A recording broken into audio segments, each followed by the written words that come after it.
বহুদিন বাদে মন মিতালিতে দেখা হলো আজ আমাদের উর্মিলা ঠাকুরের সাথে। কয়েক দশক অতিক্রান্ত, বিভিন্ন জন বিভিন্ন জায়গায় চলে গেছে তাদের জীবনের অধ্যাবসায় বা নিজের জীবনকে স্থিত করতে। উর্মিলা এখন তাকে আসানসোল, পাওয়াই জানে তাকে, ডুমুরে ফুল হয়ে গেছে। এতদিন বাদে তার সাথে দেখা, কিছু কথা জেনে নেব, যদি কিছু অজানা থেকে থাকে, যদি কিছু ভুলে গিয়ে থাকি। উর্মিলা, জিজ্ঞেস করবো, তুই তখন কলেজে পড়তিস, কলেজে তখন কোথায় থাকতিস? আমি কাঁচরাপাড়ায় থাকতাম। কাঁচরাপাড়া থাকতিস। তুই কি মানে প্রাইমারি লাইফটা স্টার্টই করেছিস কাঁচরাপাড়া থেকে? না না, আমার জন্ম হয়েছে দুর্গাপুরে। আচ্ছা। দুর্গাপুরে জন্ম হবার পর প্রাইমারি স্কুল ওখান থেকেই পড়েছি। নিউটনের কাছে আমাদের প্রাইমারি স্কুলটা ছিল। তারপরে Joydeb road girls high school থেকে মাধ্যমিক পাশ করি। সেটা কি দুর্গাপুরে? হ্যাঁ, দুর্গাপুরে। আচ্ছা। তারপরে বাবা রিটায়ার করে যান বলে দাদার কাছে চলে গেলাম মধ্যপ্রদেশ, গুনা। আচ্ছা। ওখানে মধ্যপ্রদেশে গিয়ে হায়ার সেকেন্ডারিটা মধ্যপ্রদেশ থেকে হলো, গুনা থেকে। করার পর আবার আমি ফিরে এলাম কাঁচরাপাড়ায়। কোনো এক সময় বাবা ওখানে হেডমাস্টার ছিলেন, শ্রী মান্ধারী। আচ্ছা, মান্ধারী হাই স্কুল। আচ্ছা, শ্রী মান্ধারী হাই স্কুলের বাবা হেডমাস্টার ছিলেন, তো ওখানে আমাদের অনেক পরিচিতি আছে। দিদিরও বিয়ে হয়েছে ওখানে, তো আমরা ওখানে ফিরে এসেছিলাম।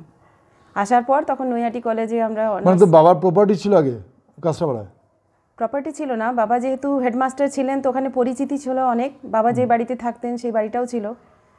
তো আমার দিদিরও বিয়ে হয়েছে ওখানে, তো ওই জন্য আমরা ওখানে ফিরে এসেছিলাম।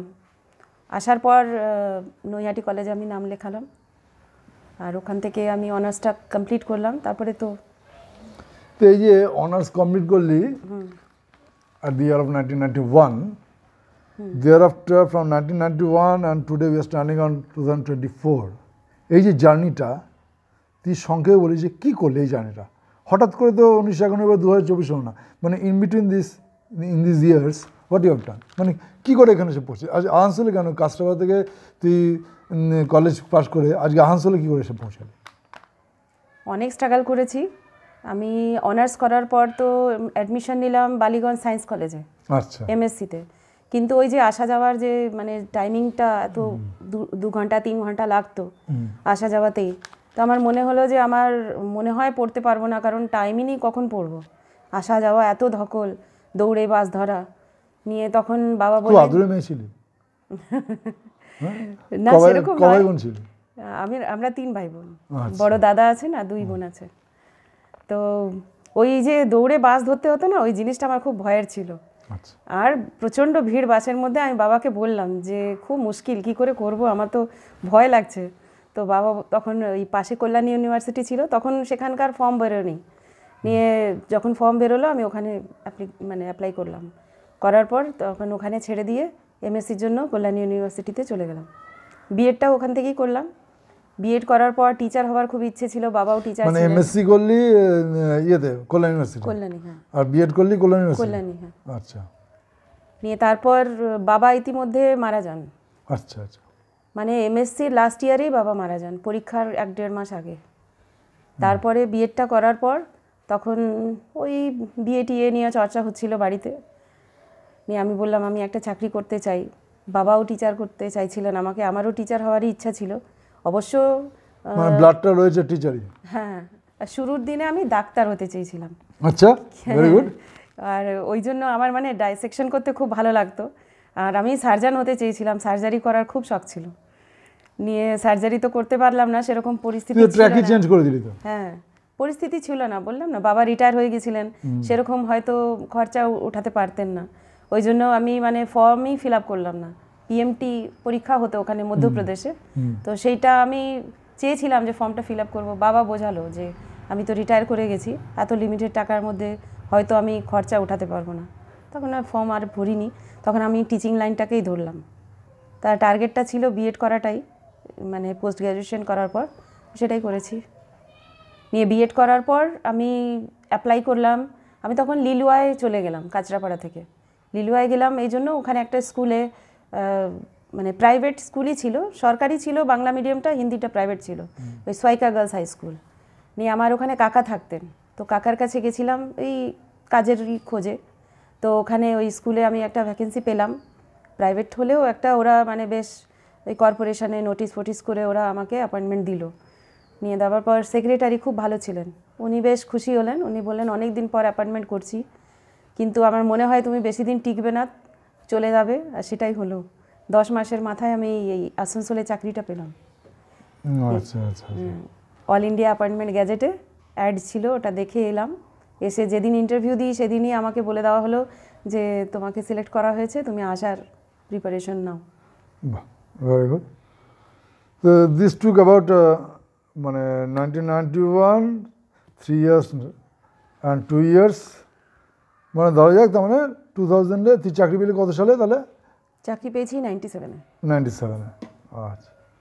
তো 97-এ চাকরি পেলি, আসানসোল চলে। আসানসোল তো কেউ ছিল না? ও না, দুর্গাপুরে তুই আগে ছিলি? হ্যাঁ, দুর্গাপুরে ছিলাম। আসানসোলে আমার দাদার শ্বশুর বাড়ি আছে, তো কিছু 1-2 জন পরিচিত ছিল আমার, কিন্তু সেরকম তাদের কাছে আমি যাইনি। আমাকে স্কুলে যিনি টিচার ইনচার্জ ছিলেন উনি মানে বাড়ি ভাড়া দেখিয়ে দিলেন। তো আমরা যেদিন জয়েন করতে এলাম সে তার আগে এসেই মানে বাড়ি ভাড়া টাড়া সব ঠিকঠাক করে চলে গেছিলাম। আর লিলুয়ায় ছিলাম, ওখান থেকে ডাইরেক্ট চলে এসেছি। লাকি তাহলে। মোটামুটি দুর্গাপুর, মধ্যপ্রদেশ, গাছড়াপাড়া, ওদিকে লিলুয়া ঘুরে আবার আসানসোল ব্যাক টু প্যাভিলিয়ন। প্রত্যেকটা ডিগ্রি আলাদা আলাদা জায়গায়। এটা ভালো। তো ডাকনাম কি এমনিতে? এমনি উর্মিলাই। না, বাড়িতে ডাকনাম তো ডাকতো নিশ্চয়, উর্মিলা, কাঙ্কা, গুড্ডু এরকম কিছু তো হবে? কিছু না, উর্মিল। এই যে আসানসোলে তুই এলি, আসানসোলে তুই স্কুলে ঢুকে গেলি 1997, তা তারপর তখন ছিল বিশ্বকর্মা, হ্যাঁ, এখন হচ্ছে ঠাকুর। ঠাকুর। তো how you turn from Vishwakarma to ঠাকুর?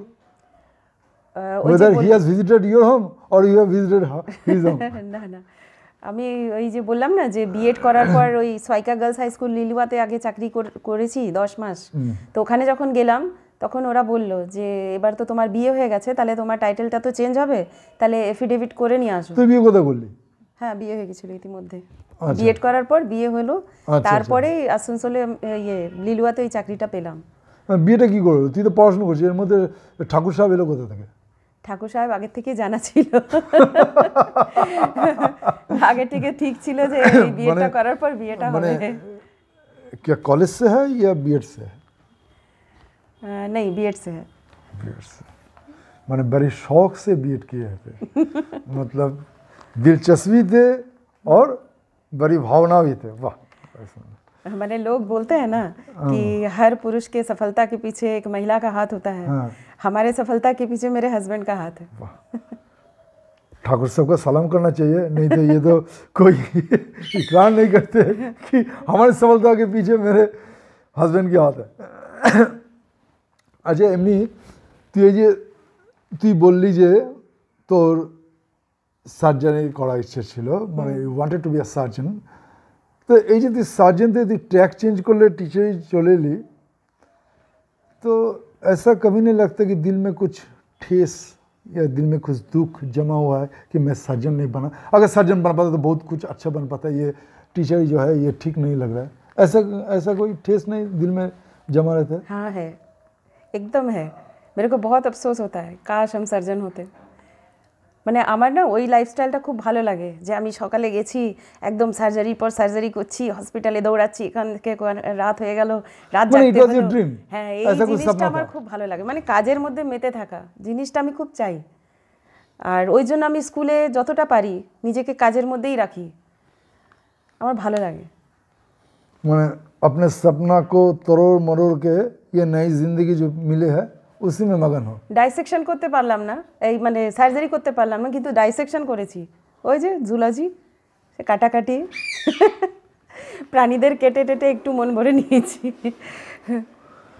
তবে বন্ধুত্ব আছে আমার কিছু ভালো সার্জনদের সাথে, কথাবার্তা বলেই একটু সন্তুষ্টি হয়ে যায়। এইটা ব্যাপার, মানে কথায় বলে না যে প্রত্যেকটা মানুষই টু সাম एक्सटेंट हर कोई एक खूनी होता है। कैसे? कोई अपने सपने को खून करते हैं, कोई अपने दिल की उमंग को भी खून करते हैं। আচ্ছা এনিওয়ে, এই যে তুই এখন তাহলে স্কুলে টিচারই করছিস, তাহলে whenever you have the leisure, have the holiday or plenty of time without job, কি করিস?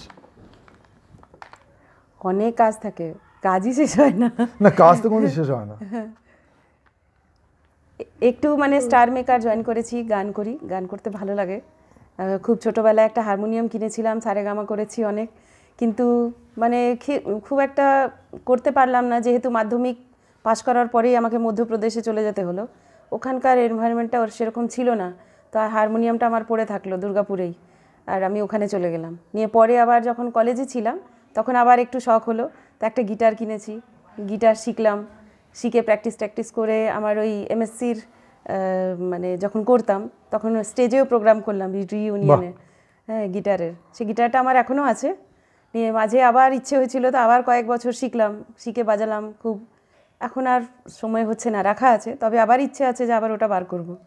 হ্যাঁ, তোরা বোধহয় অনেকে শুনেছিস ও একবার আবার দেখাতে গেছিল, যেতে পেরেছিল শ্যামনগরে, সে অনেক গান করেছে।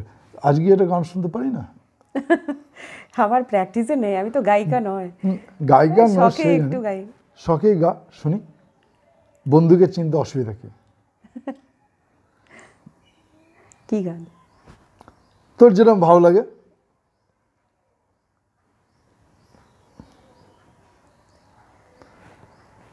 বন্ধুর কাছে যখন জানতে এসেছি তো বন্ধুকে খুলে ধরতে চাই। Definitely every character has some hidden activities and it is the friendship that will explore every characters, and that is the nobility of the friendship. So definitely we must like to learn something from you. এত গান করি, এত সুন্দর সুন্দর গান করি, একটা কর শুনি, অল্প একটু কর। कुछ तो लोग कहेंगे लोगों का काम है कहना, छोड़ो बेकार की बातों में कहीं बीत न जाए रहना। कुछ तो लोग कहेंगे लोगों का काम है कहना, छोड़ो बेकार की बातों में कहीं बीत न जाए रहना।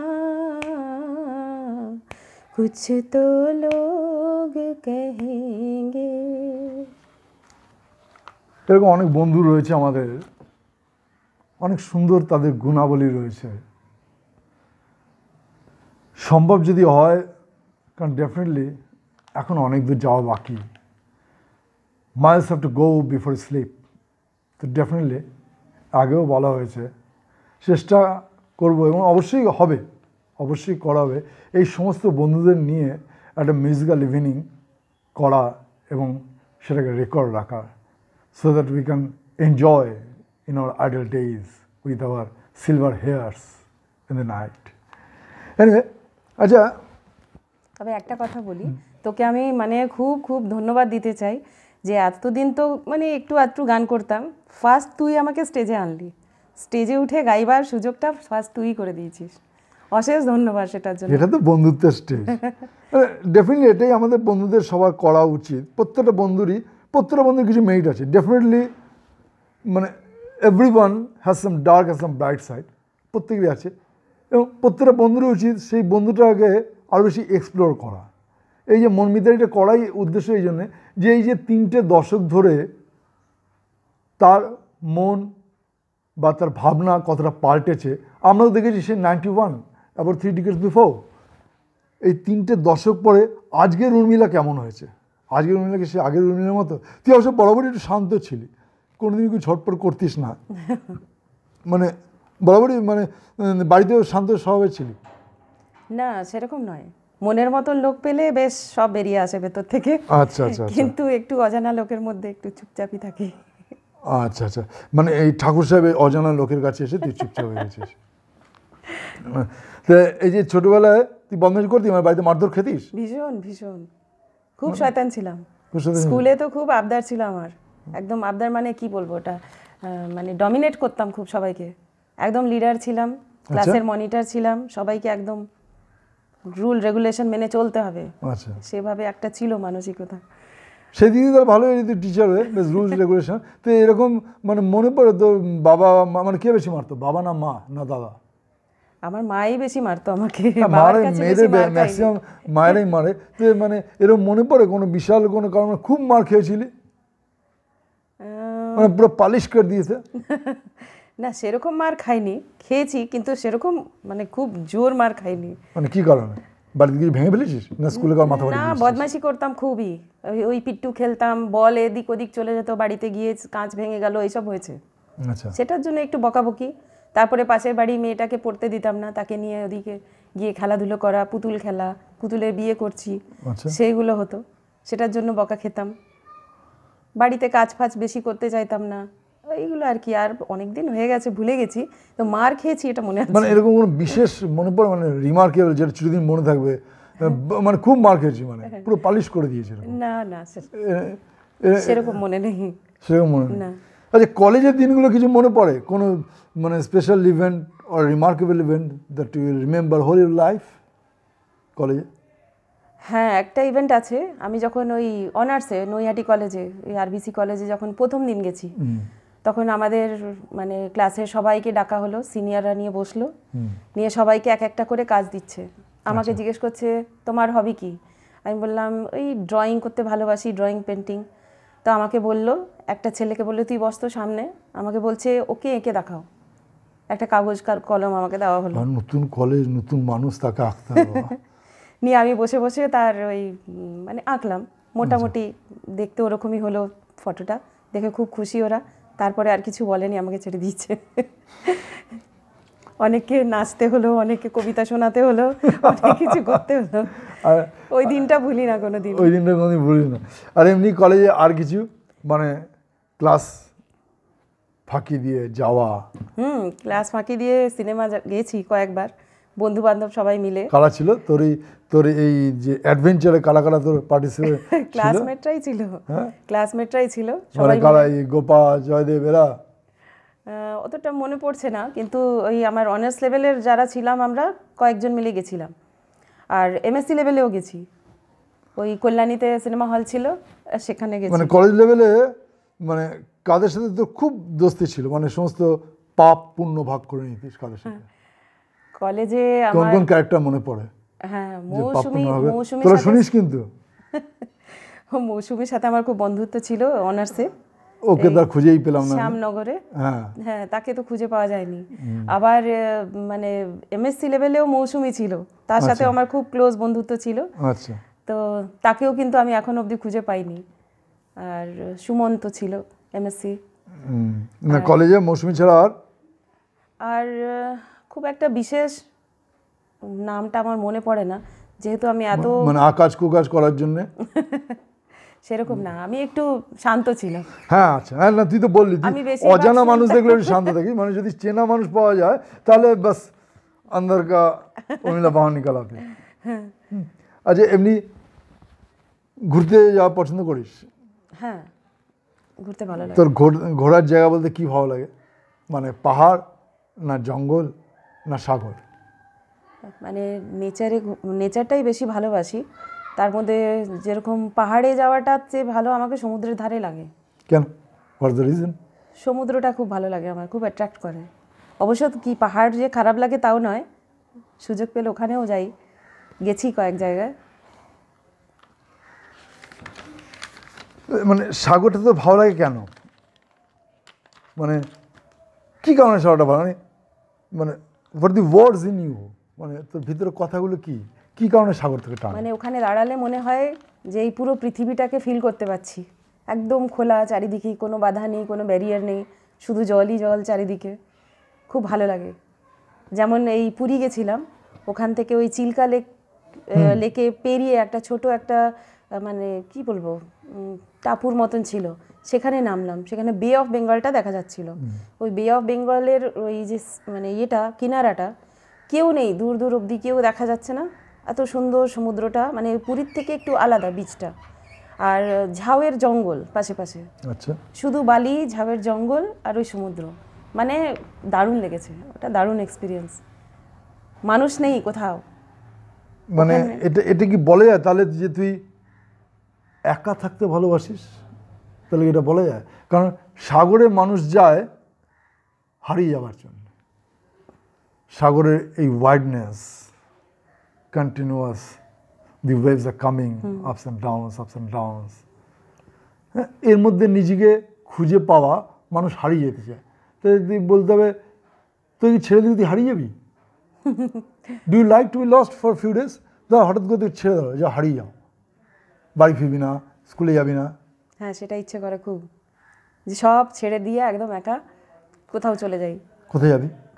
মানে হোয়াট? সমুদ্র পেলে ভালো। সমুদ্র, আচ্ছা, মানে সব ফেলে দিয়ে একা কেউ থাকবে না, গিয়ে চুপচাপ বসে থাকি, সেটা ইচ্ছে হয়।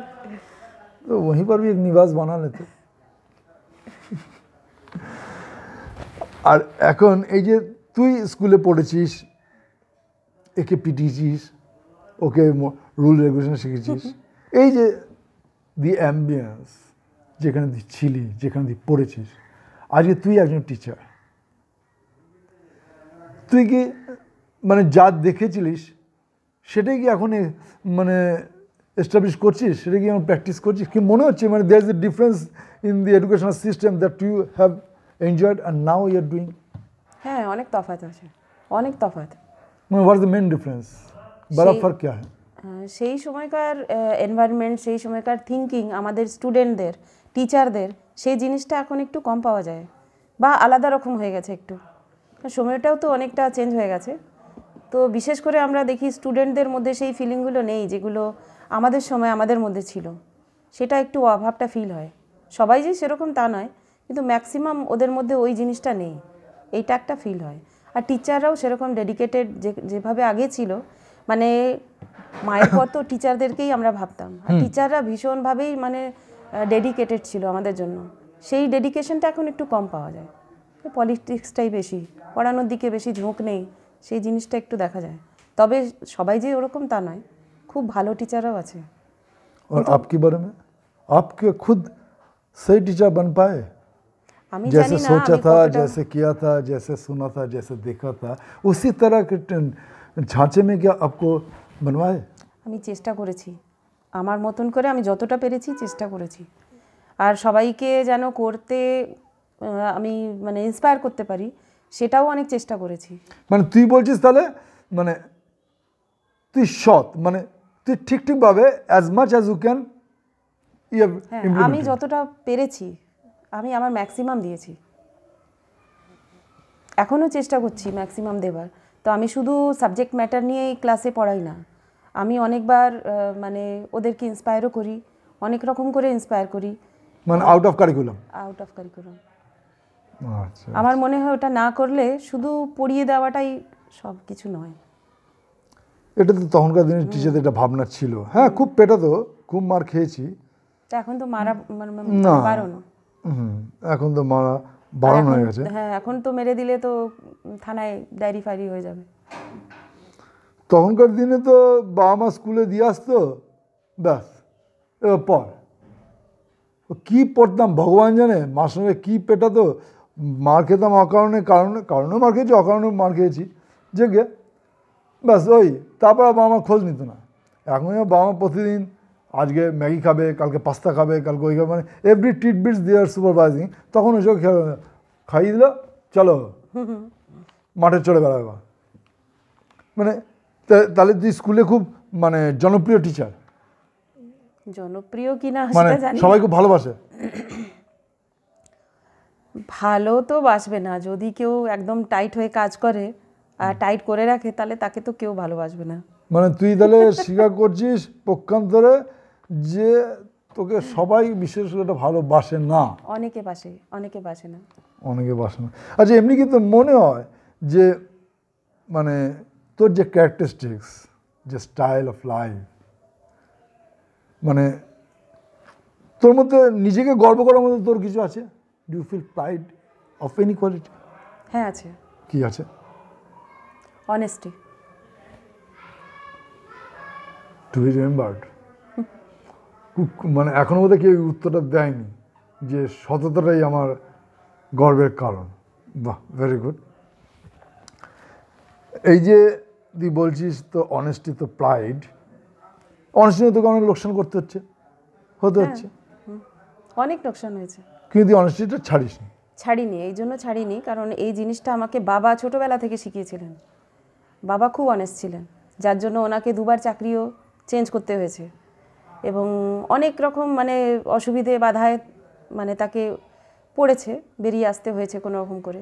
সেই বাধাগুলো আমার সামনেও প্রচণ্ড প্রচণ্ড এসছে, কিন্তু আমি যেহেতু এই রাস্তাটা ছাড়িনি, অনেকবার এমন সিচুয়েশনে এসছি যে আমি এই রাস্তাটা ছাড়বো, ওদিকে কি চলে যাব, কারণ না গেলে তো আর পারছি না, এরকমও এসছে। কিন্তু শেষে বাবার কথাগুলোই মনে পড়ে যায়। উনি বলতেন যে খুব কঠিন, কিন্তু এই রাস্তাতেই যাস। তো মানে মার কাছে মার খেয়ে গিয়ে তুই মোটামুটি বাবার প্রিন্সিপালও ধরিস, মার প্রিন্সিপালও ধরিস নি। তা আমার মনে হয় যে বাবা ওই প্রিন্সিপালের জন্য আমার সাথে সাথে থাকেন, এবার আমি যদি এটা ছেড়ে দিই তাহলে হয়তো আমার বাবার হাতটা ছাড়া হয়ে যাবে। ওই জন্য কত কষ্ট হোক আমি ওই রাস্তা ছাড়তে চাই না। মানে তোর কথা অনুযায়ী তুই সমস্ত মানে মাথার কথা মানে মনের কথা বিশেষ না শুনে বুকের কথা শুনিস। সেটা তো অবশ্যই।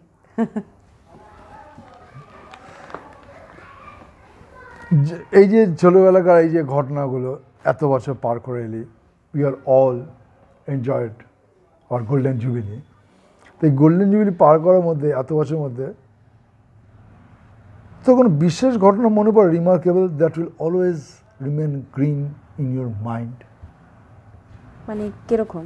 মানে যেরকমই হোক, মানে যে ঘটনা তুই কোনোদিন ভুলতে পারিস না, সেটা হতে পারে কোনো ক্ষত বা হতে পারে খুব আনন্দ বা হতে পারে মানে একটা remarkable day, which is the remarkable day of your life. তুই কি মনে করিস রিমার্কেবল ডে হলে, জানতে পারলে তুই কী বলবি? সেরকম ভালোও আছে, খারাপও আছে, দুদিকেই আছে। কীরকম? একটা ভালো একটা খারাপ বল শুনি। আমি যে স্কুলে পড়াচ্ছি সে স্কুলে অনেক রকম মানে এমন ঘটনা হয়েছে যেগুলো আমাকে মানে ভীষণ ডিপলি এফেক্ট করেছে, মানে আমাকে চেঞ্জ করে দিয়েছে টোটালি। সেইগুলো তো জীবনে ভুলবো না। অনেক মানে কি বলবো, সেই নেগেটিভ জিনিসটা না বলাটাই ভালো বেশি। তবে যেটা ভালো যে আমার যিনি বস মানে সেক্রেটারি আমাদের, উনি ভীষণ সাপোর্ট করেছেন আমাকে। অনেক রকম মানে কন্ডিশন থেকে উনি আমাকে বার করে নিয়ে এসছেন, সবসময় সাথে সাথে ছিলেন, আছেন, থাকবেন, সেটা আমার ভরসা আছে। আমার বাবার মতনই একদম। ওই জিনিসটা আমার একটা বিশাল সাপোর্ট। স্কুলে বা তো কর্মক্ষেত্রে কোনো একটা খারাপ বা কোনো একটা ভালো একটা মেসেজ বা একটা ইভেন্ট কিছু ঘটলো, কাকে প্রথমে বলিস? আমার সেক্রেটারিকেই। সেক্রেটারিকে? আর বাড়িতে আমার হাজব্যান্ডকে। আচ্ছা আচ্ছা আচ্ছা। তা মানে তুই কি মনে করিস তুই সফল একজন ব্যক্তি এই জীবনে? এই মানে গোধূলি বেলায় এসে, প্রায় গোধূলিতে তো আমরা চলে এসেছি,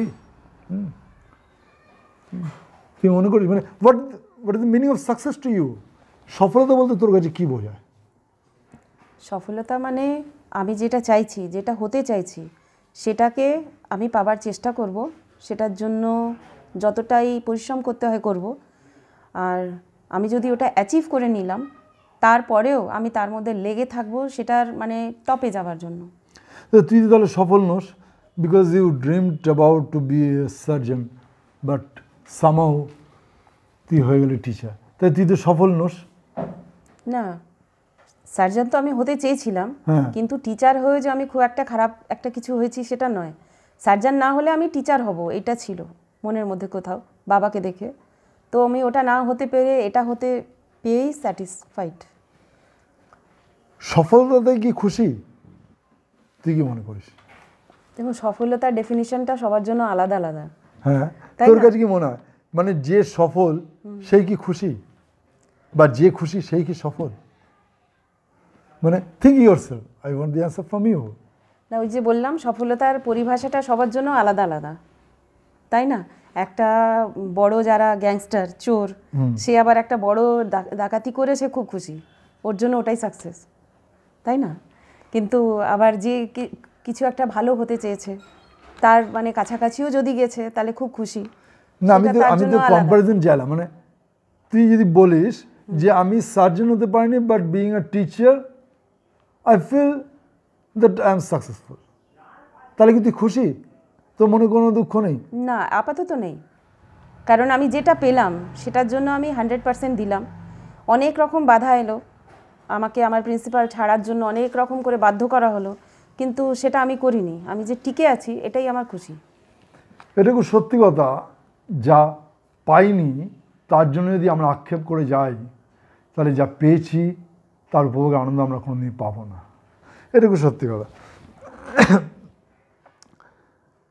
ধরা যাক একটা অবাস্তবিক কথা, হঠাৎ করে এই এখন খুব চলছে ডিয়ার লটারি, ঠিক আছে, হঠাৎ করে একটা আনএক্সপেক্টেড অ্যামাউন্ট তুই লটারিতে পেলি বা ধর রাস্তায় পেয়ে গেলে হঠাৎ করে, কি করবি? Any budget? কত অ্যামাউন্ট পেলাম?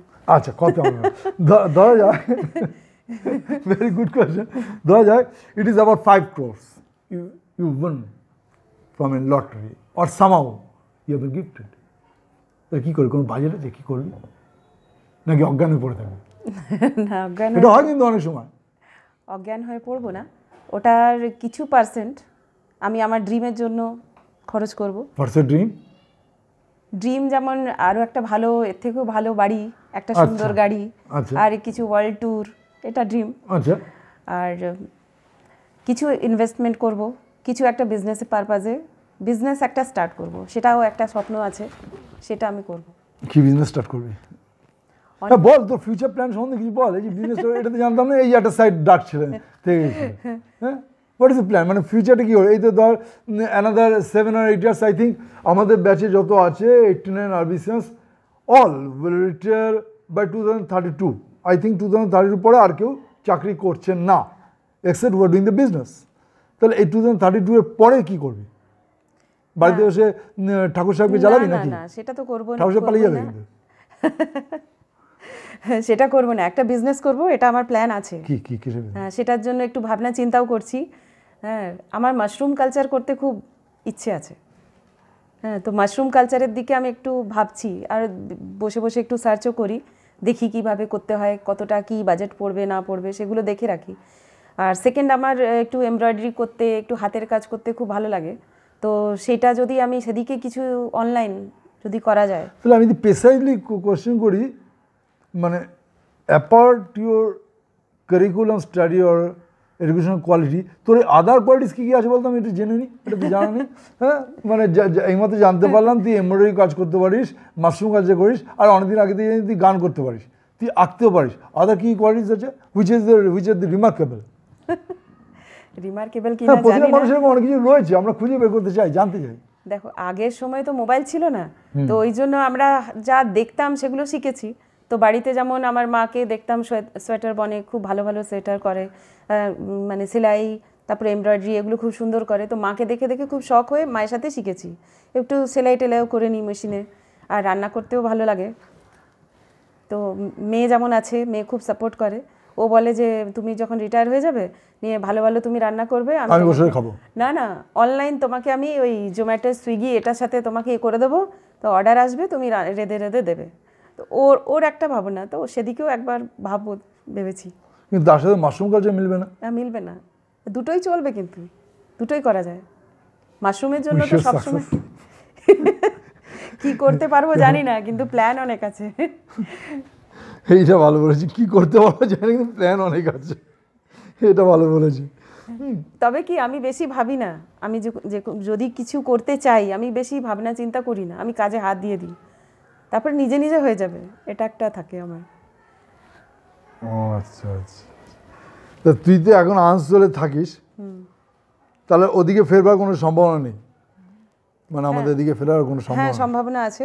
কাঁচরাপাড়ায় হয়তো আমি রিটায়ারমেন্টের পরে কিছু বছর পর কাঁচরাপাড়া গিয়েও সেটেল হতে পারি। মাশরুম কালচারটা ভালো চলবে কিন্তু। হ্যাঁ, ওখানে চলবে ভালো, কারণ ওখানে একটু জায়গা জমি আছে, সেটা আমরা এই ডিসেম্বরে কিছু কাজ শুরু করব।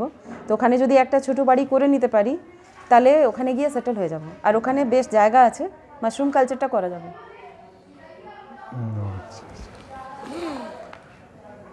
জানতে পারলি কিছু কথা। আর সাবজেক্টের মধ্যে তুই তো বললি যে তুই এই ডাইসেকশনগুলো করতে খুব ভালোবাসতিস। এছাড়া গল্পই পড়িস? পড়তে ভালো লাগে? সময় পাস? কোনো প্যাশন আছে? হ্যাঁ, গল্প তো ছোটোবেলায় প্রচণ্ড পড়েছি, এত গল্প বই পড়েছি খুব, বাংলাতেও পড়েছি, হিন্দিও পড়েছি, ইংলিশেও পড়েছি। এখন বেশি সময় পাই না, এখন ইন্টারনেটে যদি কোথাও পাই তাহলে একটু আর কি, বেশি সময়টাও হয়। মানে এখন যদি এরকম এই দৈনন্দিন জীবনে যদি হঠাৎ করে মনটা খুব খারাপ হয়ে যায়, খুব কষ্ট হয় মনে, কি করিস? ঘুমিয়ে পড়িস না ভালো মন্দ রান্না করিস? না, আমি তো দেখো এমন অনেক ঘটনা আছে যেটাতে আমার যদি আমি ভাবতে বসি তাহলে তো কষ্টই কষ্ট। তো ওই জন্য আমি সবসময় নিজেকে বিজি রাখতে ভালোবাসি।